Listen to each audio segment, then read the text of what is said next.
Hello everyone, welcome back to my YouTube channel English school. आज की जो हमारी स्टोरी है the cobra and the crow, इसकी हम हिंदी बनाएंगे, वर्ड टू वर्ड्स मीनिंग जानेंगे और पूरी लाइन का ट्रांसलेशन करेंगे। A crow has lead many eggs in a nest of top of a tree. A crow, एक कौवे ने, हैज लेड मैनी एग्स, कई अंडे दिए, एग्स मीन अंडे, मैनी मीन कई, इन अ नेस्ट, एक घोंसले में, इन मीन होता है में, अ मीन एक, नेस्ट मीन घोंसले में, ऑन टॉप, टॉप मीन चोटी पर, ऑफ अ वृक्ष, एक वृक्ष की, एक कौवे ने एक वृक्ष की चोटी पर एक घोंसले में कई अंडे दिए। She was assured, she mean उसने या वह, क्योंकि यहाँ पर फीमेल क्रो की बात हो रही है इसलिए शी लगा गया। शी वाज अश्योर्ड, उसने आश्वासन दिया या वो इस बात को लेकर पक्का थी, दैट कि हर नेस्ट, उसका घोंसला, वाज सेफ, सुरक्षित था, फ्रॉम वाइल्ड एनिमल्स, जंगली जानवरों से। वो इस बात को लेकर सुनिश्चित थी कि जो उसका घोंसला है वो जंगली जानवरों से सुरक्षित है। सेफ मीन होता है सुरक्षित। बट परंतु her belief was in vain, her mean उसका, बिलीफ मीन विश्वास, वाज मीन था, इन वेन बेकार में, ये परंतु उसका जो विश्वास था वो बेकार में था। A big cobra sensed the nest, a big cobra यानी एक बड़े कोबरा को, सेंस्ड मीन आभास हो गया था, दी नेस्ट उस घोंसले का, एक बड़े कोबरा को उस घोंसले का आभास हो गया था। ही स्लीदर्ड देयर, वो वहां रेंगता था, एंड और एट खाता था, ईट मीन होता है खाना, ये ईट की पास्ट फॉर्म है, सेकंड फॉर्म है यानी खाता था। दी एग्स, अंडों को, वन बाई वन, एक एक करके, वह वहां पर रेंगता था और अंडों को एक एक करके खाता था। एवरी टाइम, प्रत्येक समय, the crow laid her eggs, जब भी वो कौवा अंडे देती, the cobra did the same, cobra यही करता यानी हर बार वो खा जाता।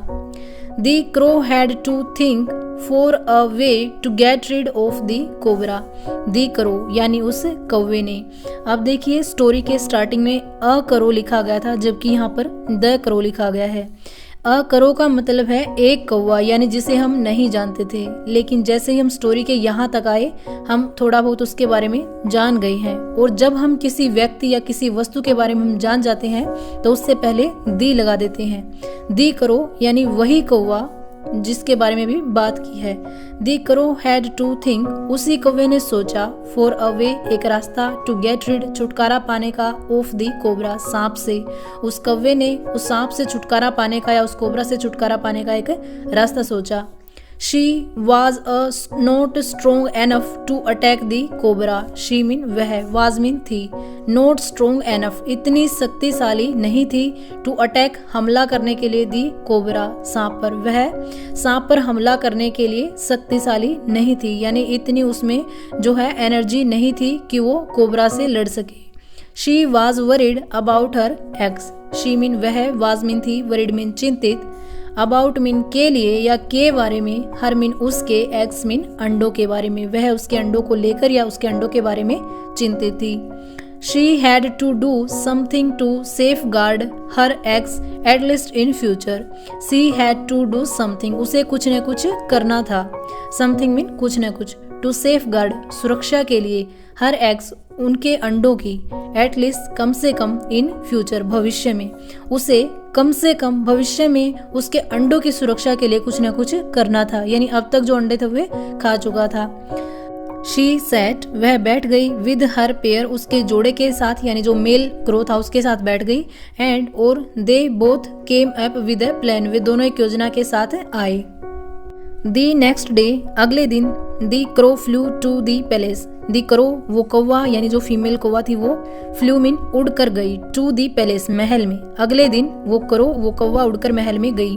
शी मीन उसने यानी उस क्रो ने, पिक्ड मीन उठाया, दी प्रिंसेस, प्रिंसेस मीन राजकुमारी का, नेकलेस मीन हार, एंड और with a big coaching sound, with mean के साथ, अ बिग कोविंग साउंड, एक बड़ी कातर आवाज के साथ, यानी जैसे कौवे अक्सर आवाज निकालते हैं, फ्लटर्ड अवे, उड़कर चली गई, उसने राजकुमारी का हार उठाया और एक बड़ी कातर आवाज के साथ, बड़ी भयानक आवाज के साथ वहां से उड़कर चली गई। दी गार्ड्स हियर्ड दी क्रोज साउंड, दी गार्ड्स यानी रक्षकों ने, हियर्ड मीन सुना, दी क्रोज साउंड कौवे की आवाज को, एंड और सा देखा, हर उसे कैरी ले जाते जाते हुए दी नेकलेस, उस हार को। रक्षकों ने उस कौवे की आवाज को सुना और उस हार को ले जाते हुए देखा। They started to follow the crow wherever she flew. They mean उन्होंने, स्टार्टेड मीन शुरू किया, टू फॉलो पीछा करना, दी क्रो उस कौवे का, वेयर एवर जहां भी, शी फ्लूज वह जाती यानी उड़कर जाती। उन्होंने उस कौवे का पीछा करना शुरू किया जहां भी उड़कर जाती। The crow flew to the termite hill in the forest and threw away. The crow वो कौवा, फ्लू मीन उड़कर, टू दी टर्माइट हिल एक दीमक की पहाड़ी पर गई, इन दी फॉरेस्ट जंगल में, एंड थ्रू अवे और वहां पर फेंक दिया, दी नेकलेस उस हार को, इनटू मीन में, दी माउथ होल जो होल था, जो बिल था उसके मुंह पर उसको उसने फेंक दिया यानी उस हार को फेंक दिया। The guards knew that the hole would be the living place of some cobra. The guards यानी वे रक्षक, knew मीन जानते थे, that की the hole वो bill, would be the living place वो रहने का स्थान हो सकता है, living place यानी रहने का स्थान, of some cobra किसी कोबरा का। रक्षक इस बात को जानते थे कि वो बिल किसी कोबरा के रहने का स्थान हो सकता है। With utmost care अधिकतम सुरक्षा के साथ या अधिकतम सावधानी के साथ, they left their spears inside the hole. They mean उन्होंने, लेफ्ट मीन छोड़ा, देयर मीन उनका, स्पेयर्स मीन भाले को, इनसाइड मीन के अंदर, दी होल उस बिल के। अधिकतम सावधानी के साथ उन्होंने उनके भाले को उस होल के अंदर यानी उस बिल के अंदर छोड़ा। एंड और सर्च्ड फॉर दी नेकलेस और नेकलेस को ढूंढा। दी फर्स्ट थिंग पहली चीज, टू कम आउट जो बाहर निकली, वाज मीन थी, द बिग कोबरा वो बड़ा सांप। जो पहली चीज बाहर निकली वो बड़ा सांप यानी वो बड़ा कोबरा था। दैट हैड जिसने लूटेड चुराया था या लूटा था, दी क्रोज नेस्ट उन कौवों के घोंसलों को। दी गार्ड्स इमीडिएटली किल्ड दी कोबरा। दी गार्ड्स मीन उन रक्षकों ने, इमीडिएटली मीन तुरंत, किल्ड मीन मार दिया, दी कोबरा उस सांप को। रक्षकों ने तुरंत उस सांप को मार दिया। देन तब, दे फर्दर सर्च्ड उन्होंने आगे तलाश की यानी और तलाश की, एंड और गोट दी नेकलेस बैक और हार को वापस हासिल कर लिया, एंड और लेफ्ट टू दी प्लेस और महल के लिए चले गए या महल को निकल पड़े। The crow heaved with a sense of relief कौवों ने राहत भरी सांस ली। She laid some eggs she mean उसने, लेड मीन दिए, सम मीन कुछ, एग्स मीन अंडे, एंड दे हैज्ड और वे फूटे या वे बाहर निकले। The crow now lived happily with her family अब वो कौवा अपने परिवार के साथ खुशी से रह रही थी। हैप्पीली मीन खुशी से, लिव्ड मीन रह रही थी, विद मीन के साथ, हर मीन उसकी, फैमिली मीन परिवार के साथ। अब वो कौवा उसके परिवार के साथ खुशी से रह रही थी।